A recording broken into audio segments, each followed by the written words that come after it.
નમસ્કાર મિત્રો, સ્વાગત છે તમારું અમારી યુટ્યુબ ચેનલમાં। તો મિત્રો, આજના વિડીયોમાં આપણે ચર્ચા કરવાના છીએ કે જે વિદ્યાર્થીએ ડૉક્ટર બાબા સાહેબ આંબેડકર ઓપન યુનિવર્સિટીમાં એડમિશન લીધેલું હોય અને પોતાનું ગ્રેજ્યુએશન પૂર્ણ થઈ ગયું હોય તો તેવા વિદ્યાર્થીએ પોતાની ફાઇનલ માર્કશીટ કેવી રીતે મેળવવાની રહેશે। તો મિત્રો, દર વર્ષે જે યુનિવર્સિટી દ્વારા પરીક્ષાનું આયોજન કરવામાં આવે છે તો આ પરીક્ષામાં તમને કોઈ પણ પ્રકારની માર્કશીટ આપવામાં આવતી નથી, એટલે કે ફક્ત તમને ઓનલાઈન રિઝલ્ટ આપવામાં આવે છે। દાખલા તરીકે જો તમે બીએમાં એડમિશન લીધું છે તો બીએની પ્રથમ વર્ષની જે એક્ઝામ લેવામાં આવશે તો આ એક્ઝામમાં તમને કોઈ પણ પ્રકારની માર્કશીટ આપવામાં આવશે નહીં, એટલે કે ફક્ત ઓનલાઈન રિઝલ્ટ તમને આપવામાં આવશે।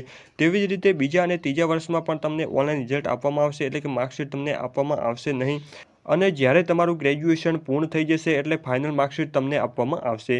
તો મિત્રો, ઘણા વિદ્યાર્થીઓને કોમેન્ટ આવતી હતી કે આ ફાઇનલ માર્કશીટ અમારે કેવી રીતે મેળવવાની રહેશે।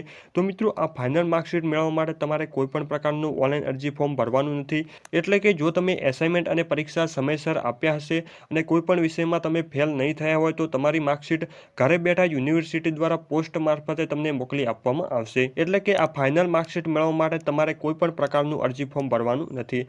આ ઉપરાંત ડિગ્રી સર્ટિફિકેટની વાત કરવામાં આવે તો ડિગ્રી સર્ટિફિકેટ મેળવવા માટે તમારે ઓનલાઈન અરજી ફોર્મ ભરવાનું રહેશે। તો આ ઓનલાઈન અરજી ફોર્મ કેવી રીતે ભરવું તેનો આપણે અલગથી એક વિડીયો બનાવી દઈશું। તો મિત્રો, ફરી મળીશું નવા ટોપિક સાથે નવા વિડીયોની અંદર। ત્યાં સુધી અસ્તુ, જય હિન્દ, વંદે માતરમ।